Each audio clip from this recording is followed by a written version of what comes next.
तो हेलो दोस्तों, आप सभी कैसे हैं। आशा करते हैं कि आप सभी अच्छे होंगे। बात करेंगे सीटेट पेडागोजी की, और इसके अंदर जनवरी 2024 का जो पीवाईक्यू है उनकी बात करेंगे। और उसके अंदर जो आया था एडोलसेंस के रिलेटेड एक क्वेश्चन आया था किशोरावस्था से रिलेटेड। तो आज हम किशोरावस्था को समझेंगे और साथ में उसकी विशेषताओं को भी समझेंगे, और ये भी देखेंगे कि कौन सी विशेषताएं जो है किशोरावस्था की नहीं होती है, क्योंकि कई बार क्वेश्चन नहीं के अंदर भी पूछा जाता है। तो चलिए शुरू करते हैं। सबसे पहले हम किशोर अवस्था को समझेंगे, एडोलसेंस को समझेंगे कि वो क्या होती है। तो जो एडोलसेंस होती है वो लेटिन शब्द कौन सा है, एडोलसेयर से क्या है कि उत्पन्न हुई है, और जिसका क्या अर्थ होता है, परिपक्व होने के लिए बढ़ना, इसका क्या होता है, एक अर्थ होता है।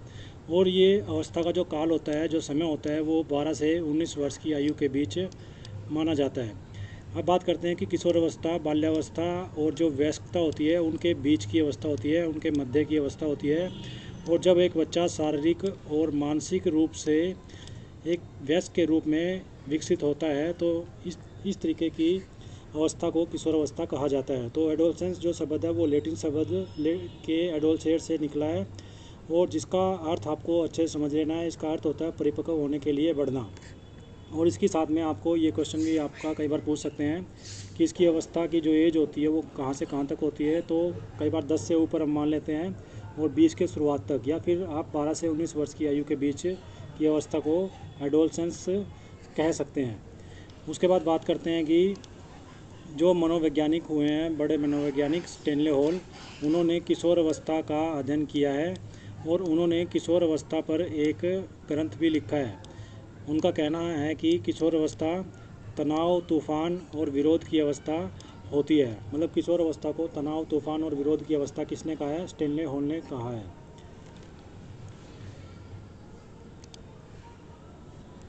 इसके बाद सबसे ज़रूरी पॉइंट आता है, वो है हमारा किशोर अवस्था की विशेषताएं। तो किशोर अवस्था की जो विशेषताएं होती हैं वो कौन सी होती हैं। सबसे पहले बात करेंगे शारीरिक विशेषता की। तो फिजिकल जो डेवलपमेंट होता है उसके अंदर क्या होता है कि किशोर अवस्था को की जो शारीरिक विकास के लिए सर्वोत्तम क्या है, अवस्था माना जाता है। और इस अवस्था में लड़कियों का शरीर लड़कों की अपेक्षा में ज़्यादा विकास करता है। इसी तरीके से किशोर अवस्था को शारीरिक विकास के लिए जब सर्वोत्तम अवस्था माना जाता है, तो इस अवस्था में अनेक महत्वपूर्ण शारीरिक परिवर्तन होते हैं, जैसे वजन, लंबाई बढ़ना। किशोर अवस्था के दौरान आवाज़ में भारीपन आ जाता है। और किशोर अवस्था के साथ ही क्या होता है कि हमारा मृदुलता आना भी इसके अंदर शामिल होता है। मांसपेशियाँ और शारीरिक ढांचे में मजबूती आना, किशोरों के अंदर दाढ़ी मूंछ आना, और किशोरियों में मासिक धर्म की शुरुआत होना, और मस्तिष्क का वजन बढ़ना आदि शारीरिक विकास के अंतर्गत आते हैं। और ज्ञानेंद्रियों का संपूर्ण विकास भी इसी के अंदर आता है। उसके बाद जो सेकंड पॉइंट आता है, दूसरी विशेषता, वो है मानसिक विकास, मेंटल डेवलपमेंट। तो मेंटल डेवलपमेंट के अंदर क्या आता है कि सभी मनोवैज्ञानिकों का कहना होता है कि किशोर अवस्था में शारीरिक विकास के साथ साथ बुद्धि का विकास भी सबसे तेज़ गति से होता है। और उनके अनुसार इस अवस्था के समाप्त होते होते बालक में बुद्धि का संपूर्ण विकास हो जाता है। इस अवस्था के कुछ मुख्य मानसिक विशेषताएं जिन्हें हम बता सकते हैं, वो है बहुत कल्पना करना, कुछ भी याद करने की शक्ति में सर्वाधिक विकास होना, तर्क और निर्णय करने की शक्ति को विकसित होना, और भाषा और रुचि में विकास होना। साथ में विरोधी मानसिकता भी इसके अंदर क्या है कि पैदा होती है। इसके बारे में हम पहले भी पढ़ चुके हैं। अब बात करते हैं कि तीसरा पॉइंट। तो तीसरा पॉइंट जो तीसरी विशेषता रहती है वो रहती है संवेगात्मक जीवन, या फिर इमोशनल लाइफ। तो इमोशनल लाइफ पे कैसा इफेक्ट पड़ता है किशोर अवस्था के दौरान, 12 से जो 19 वर्ष की आयु होती है उसके दौरान। तो संवेगात्मक के अंदर क्या होता है कि किशोर का जो जीवन होता है बहुत ही भावनात्मक होता है, और उसमें अत्यधिक संवेग होते हैं। यह असंभव और असाधारण काम को करने का संकल्प करता है, जैसे मैं यह कर लूँगा या मैं वो कर डालूँगा। कुछ मौक़ों पर वह फिल्म के हीरो जैसा व्यवहार करता है और बहुत ज़्यादा रिस्क लेता है। इसी के साथ जो चौथा पॉइंट आता है विशेषता के अंदर, वो होता है कल्पना का बाहुल्य। तो कल्पना का बाहुल्य, एक्जुबेरेंस ऑफ इमेजिनेशन। तो इसके अंदर क्या आता है, किशोर अवस्था में किशोर कल्पना की दुनिया में खोए रहते हैं, और इसका मुख्य कारण है कि व्यवहारिक जीवन में उसकी इच्छा तो बहुत कुछ पाने की होती है, पर वह उसे प्राप्त नहीं कर पाता है। इसलिए वह उन चीज़ों को अपने में कल्पना को पूरा होते हुए क्या है कि देखकर खुश होता है।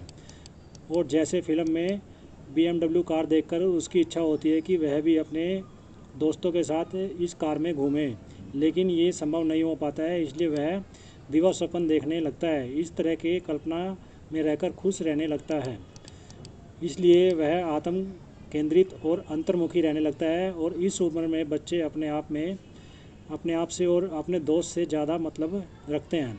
इस उम्र में तो बच्चे के जो दोस्त भी होते हैं वो उसके घर परिवार से ज़्यादा क्लोज होते हैं और उन्हें ऐसा लगता है कि उनका दोस्त ही उनके लिए सब कुछ होगा। उसके बाद पांचवी विशेषता की अगर हम बात करें तो वो होता है आत्मसम्मान की भावना, फीलिंग ऑफ सेल्फ रिस्पेक्ट।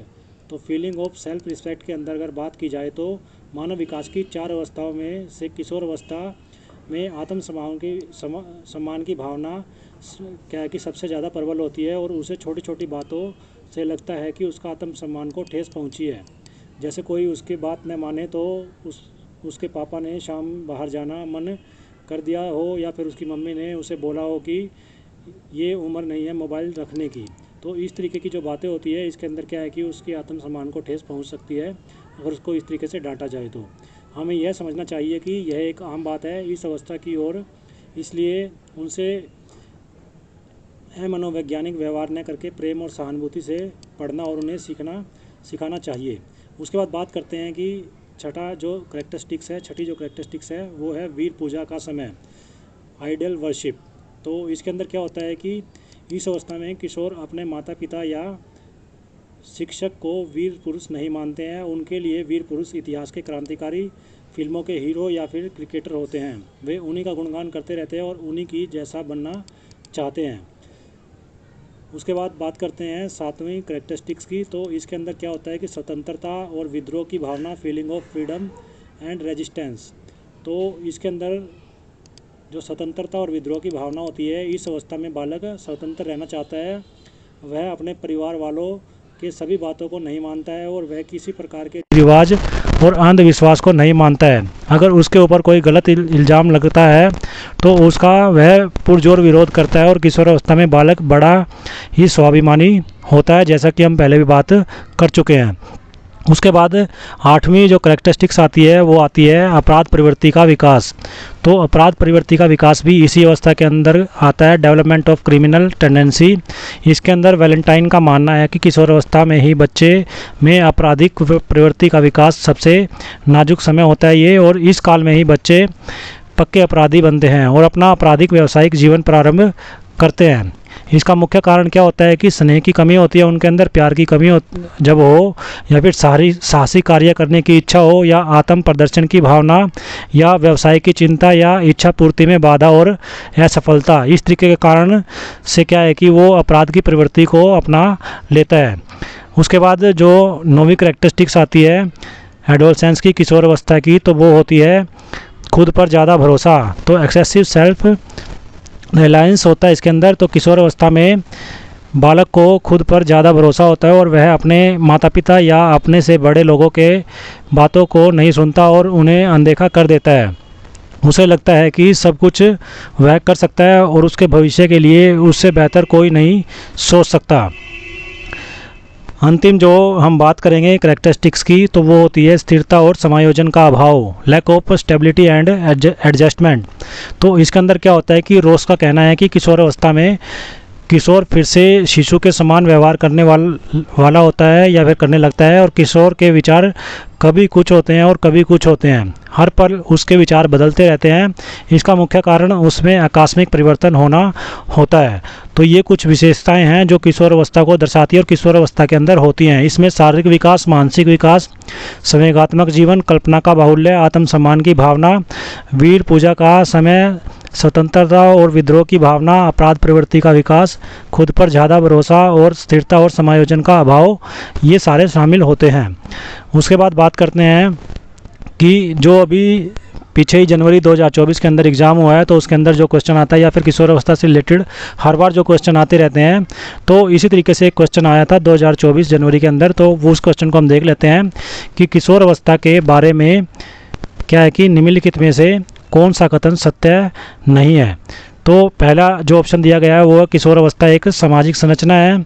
उसके बाद किशोर अवस्था को आमतौर पर यौवन से शुरू होकर माना जाता है और ये वह प्रक्रिया जो यौन की ओर ले जाती है या परिपक्वता और पुनरुत्पादन की अक्षमता को दिखाती है, वो किशोर अवस्था होती है। उसके बाद किशोर अवस्था बचपन वयस्कता के बीच एक विकासात्मक संक्रमण है जिसमें शारीरिक, संज्ञानात्मक और मनोसामाजिक परिवर्तन होते हैं।